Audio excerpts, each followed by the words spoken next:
मूत्र मार्ग से होता हुआ बाहर निकलता है। ये हेलो स्टूडेंट्स, आपके अपने YouTube चैनल इजी साइंस पर मैं नरेंद्र सिंह एक बार फिर से स्वागत करता हूं।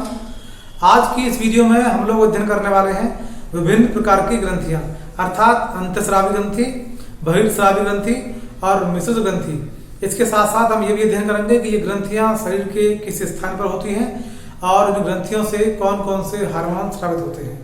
तो चलिए बिना किसी देरी के शुरू करते हैं आज की इस छोटी सी वीडियो को। आप बने रहिए बिना स्किप किए इस वीडियो पर।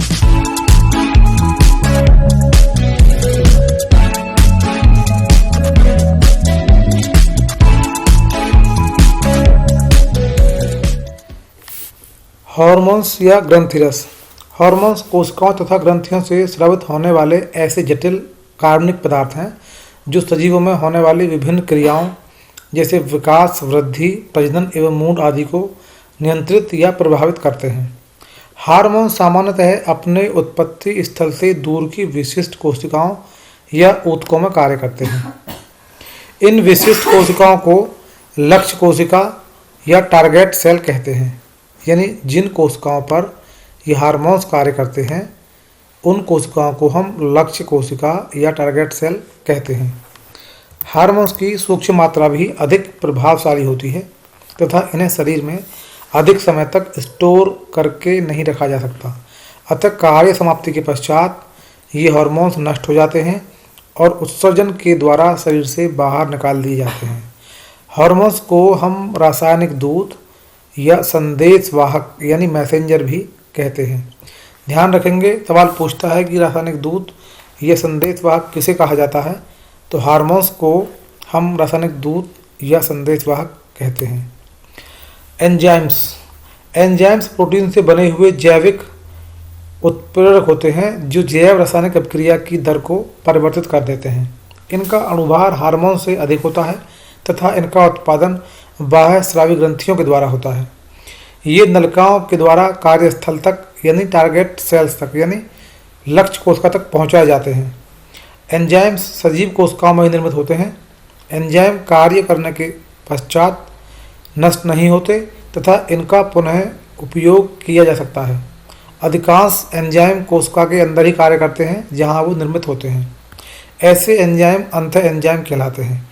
दूसरी ओर वे एंजाइम जो कोशिका से बाहर निकलकर कार्य करते हैं उन्हें हम बाह्य एंजाइम कहते हैं। एंजाइम शब्द का सबसे पहले प्रयोग किया था कोहने ने। ध्यान रखेंगे, कोहने नाम के वैज्ञानिक ने सबसे पहले एंजाइम शब्द का इस्तेमाल किया था। अब बात करते हैं ग्लैंड्स यानी ग्रंथियों की। ग्रंथि शरीर का ऐसा ऊतक या अंग है जो शरीर के विकास के लिए आवश्यक हार्मोन्स या प्रोटीन का स्रावण तथा संश्लेषण करता है। जीवों के शरीर में अनेक ग्रंथियां होती हैं। ग्रंथियां मुख्य रूप से होती हैं तीन प्रकार की जो हम पढ़ने वाले हैं: अंतःस्रावी, बहिर्स्रावी और मिश्रित। सबसे पहले बात करते हैं हम अंतःस्रावी यानी एंडोक्राइन ग्लैंड की। अंतःस्रावी ग्रंथि वे ग्रंथियां हैं जिनमें बना स्राव बाहर न आकर वहीं से सीधा रक्त में चला जाता है। यानी जिस ग्रंथि में कोई हार्मोन्स उत्पन्न होता है उसी ग्रंथि के माध्यम से सीधा ब्लड में प्रवेश कर जाता है। उस ग्रंथि से बाहर ये हार्मोन्स नहीं निकलता। इनमें कोई नलिकाएं नहीं होती जिनके माध्यम से ये हार्मोन्स बाहर जा सकें।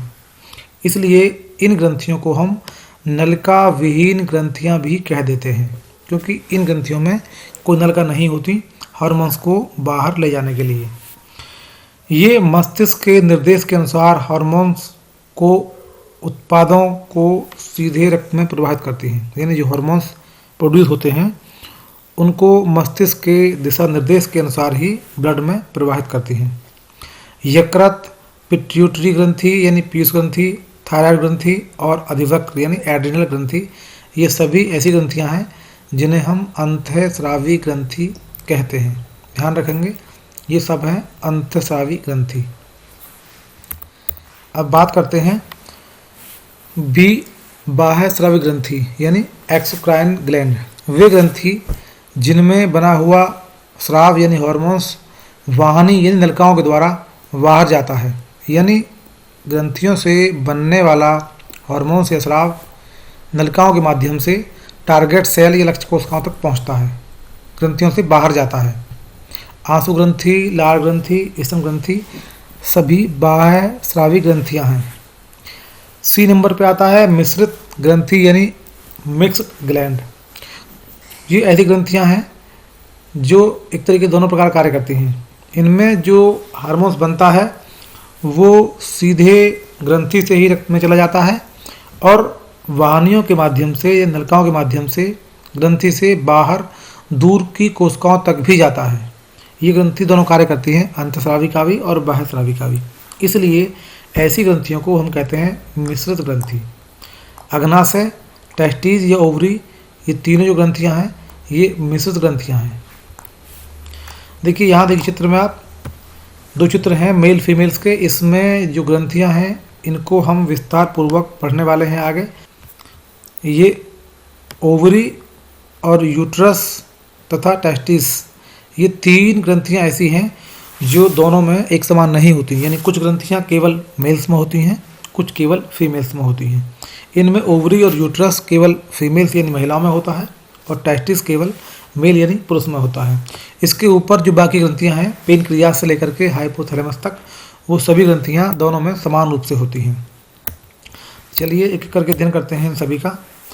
तो सबसे पहले हम बात करते हैं अंतःस्रावी ग्रंथियों की। उनमें प्रथम नंबर पर आता है पीयूष ग्रंथि यानी पिट्यूटरी ग्लैंड। ये ग्रंथि अग्र मस्तिष्क के पिछले हिस्से में होती है। मस्तिष्क में कशेरुकाओं के आधार से जुड़ी हुई यह एक मटर के दाने के आकार की ग्रंथि है।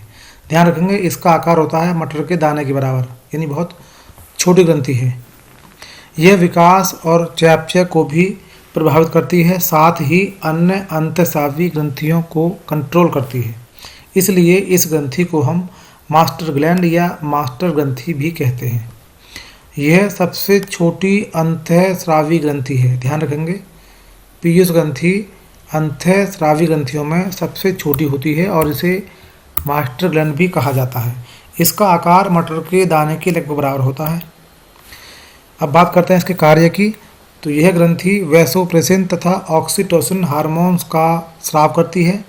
वैसोप्रेसिन हार्मोन्स रक्त नलिकाओं में जल अपसरण का नियमन करता है, जबकि ऑक्सीटोसिन का कार्य होता है गर्भाशय तथा स्तन ग्रंथियों का संकुचन करना और दुग्ध निष्कासन करना। इसके अतिरिक्त यह ग्रंथि अन्य कई हार्मोन्स भी स्रावित करती है। ये हार्मोन्स अंतःस्रावी ग्रंथियों के स्रवण का नियमन यानी रेगुलेशन करते हैं। अब बात करते हैं नंबर 2 थाइमस ग्रंथि की। यह ग्रंथि छाती के शीर्ष के पीछे ट्रैकिया यानी श्वास नली के सामने होती है। यह ग्रंथि वयस्क अवस्था में एब्सेंट होती है, यह दिखाई नहीं देती, लेकिन शैशव अवस्था में स्पष्ट नजर आती है। देखिए यहाँ पर होती है यह थाइमस ग्रंथि ट्रैकिया के निचले हिस्से के समीप। यदि हम बात करें इसके कार्य की तो इससे थाइमोसिन हार्मोन स्रावित होता है। यह हार्मोन लिम्फोसाइट के विभेदन तथा आरबीसी यानी लाल रज्जुकणिकाओं के निर्माण में सहायक होता है। यह प्रारंभिक बचपन में बीमारी और शारीरिक विकास के लिए प्रतिरक्षा का निर्माण करने में भूमिका निभाती है। नंबर 3 पर है थायराइड ग्रंथि। सभी रीढ़ की हड्डी वाले जानवरों में पाए जाने वाली एच आकार की द्विपालित ग्रंथि होती है जो ट्रैकिया के अग्रभाग में स्थित होती है। यह सबसे बड़ी अंतःस्रावी ग्रंथि है। ध्यान रखेंगे अंतःस्रावी ग्रंथियों में सबसे छोटी होती है पीयूष ग्रंथि और सबसे बड़ी होती है थायराइड ग्रंथि। ये होती है श्वास नली के अग्रभाग में। ये देखिए ये है श्वास नली का ऊपरी हिस्सा है, ये जहाँ से शुरू होता है ट्रैकिया, और ये है एच के आकार के। देख रहे हैं आप इस तरह की जो पिंक दिखाई दे रही है आपको, ये लगभग इस तरीके से बनी हुई है। ये है एच के आकार की, ये होती है हमारी थायराइड ग्रंथि। यह थोरक्सिन हार्मोन का स्राव करती है तथा उत्पादन की दर पिट्यूटरी ग्रंथि द्वारा नियंत्रित होती है। यह मनुष्य के शरीर में चयापचय की दर, हृदय स्पंदन यानी हार्ट बीट तथा वृद्धि की दर को कंट्रोल करती है। थोरक्सिन जो हार्मोन होता है उसमें लगभग 65% आयोडीन होता है, जिसकी कमी से गॉइटर यानी घेंगा रोग हो जाता है। घेंगा रोग में इस ग्रंथि का जो आकार है वो बढ़ जाता है। और नंबर 4 पर आता है थायराइड ग्रंथि। ये 4 छोटी एवं गुर्दे के आकार की ग्रंथियाँ होती हैं जो थायराइड ग्रंथि के पिछले भाग में यानी अंदर की ओर स्थित होती हैं।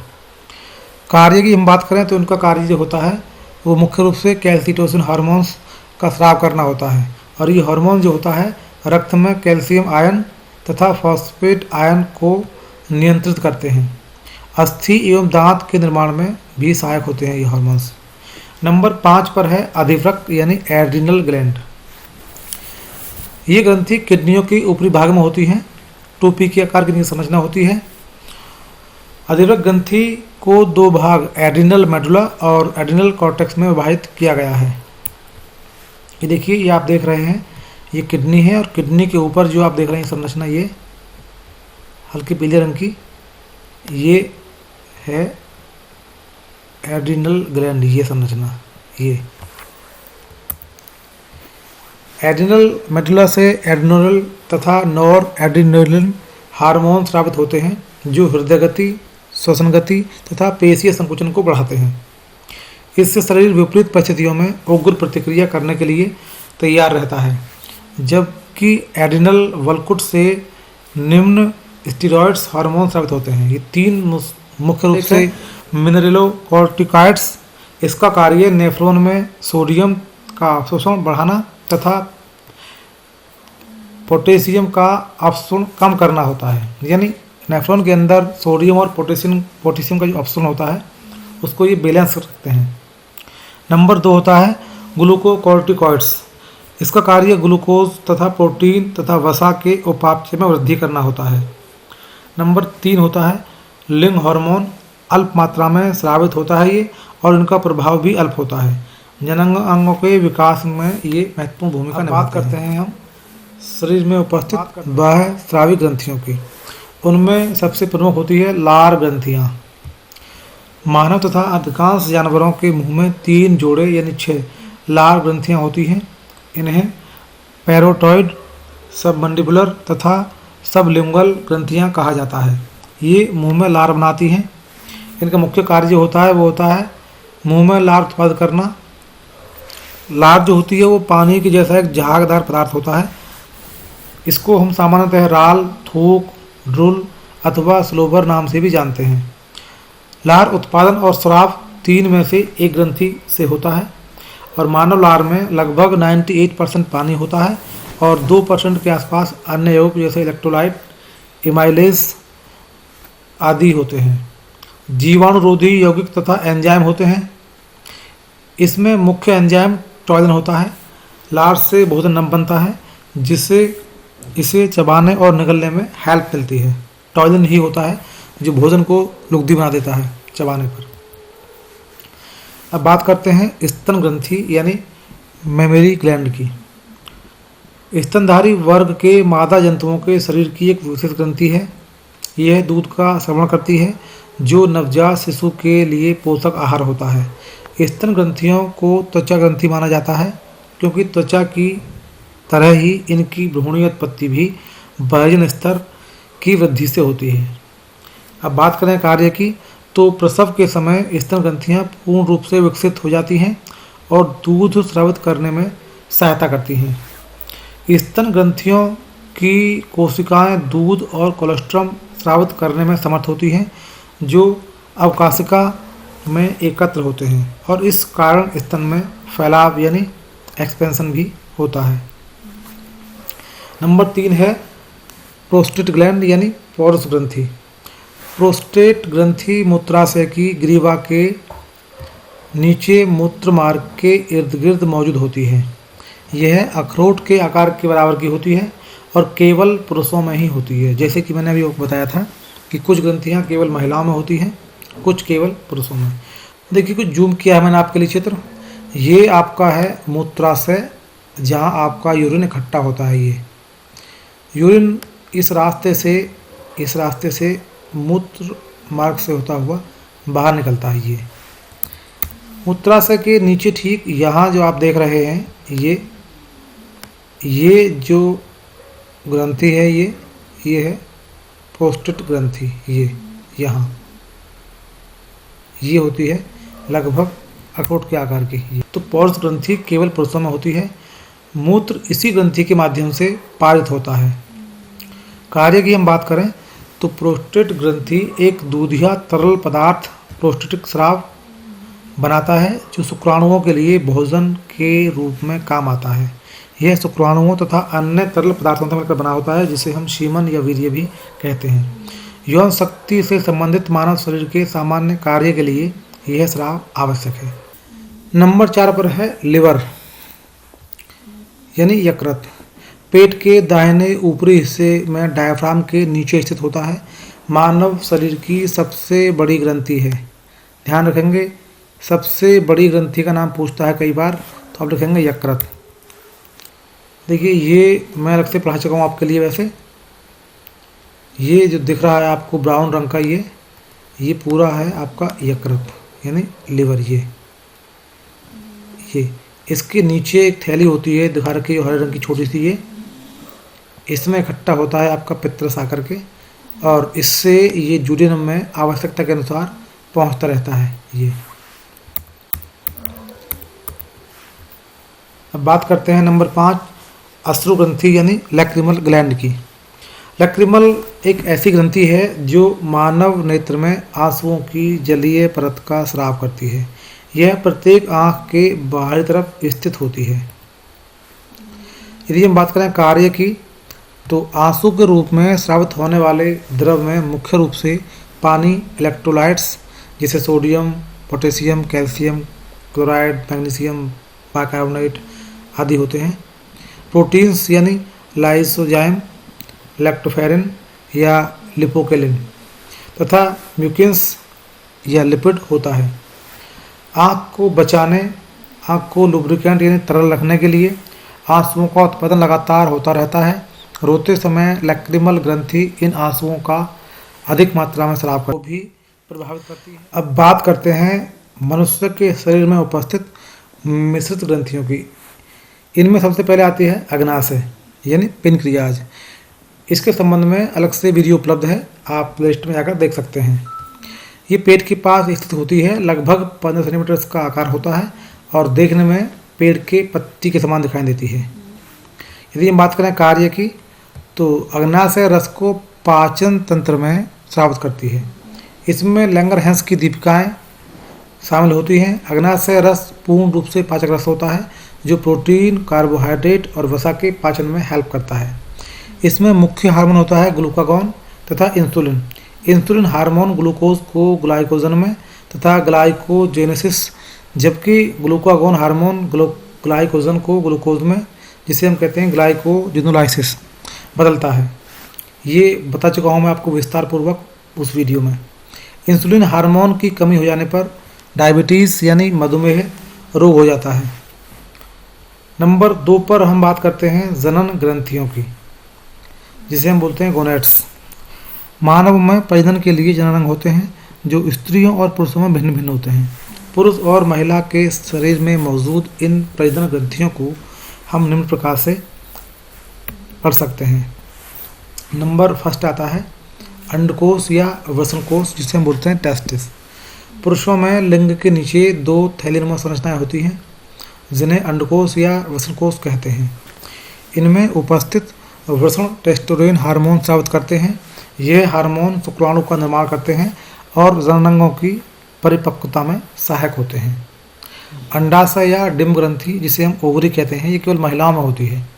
महिलाओं में गर्भाशय के दोनों ओर अंडाशय या डिम्ब ग्रंथि होती है। इसका मुख्य कार्य अंडे बनाना तथा उत्तेजित द्रव और हार्मोन्स बनाना होता है। डिम्ब ग्रंथियों से स्रावित होने वाले हार्मोन्स एस्ट्रोजन तथा प्रोजेस्टेरोन होते हैं। ये हार्मोन दुग्ध ग्रंथियों के विकास को प्रेरित करते हैं। यदि ये वीडियो आपको अच्छी लगी हो तो वीडियो को लाइक और शेयर कीजिए। यदि आप चैनल पर नए हैं तो चैनल को सब्सक्राइब कर लीजिए, जिससे इसी प्रकार की महत्वपूर्ण वीडियो की नोटिफिकेशन आपको भविष्य में भी लगातार प्राप्त होते रहे। वीडियो को देखने के लिए आपका बहुत बहुत धन्यवाद।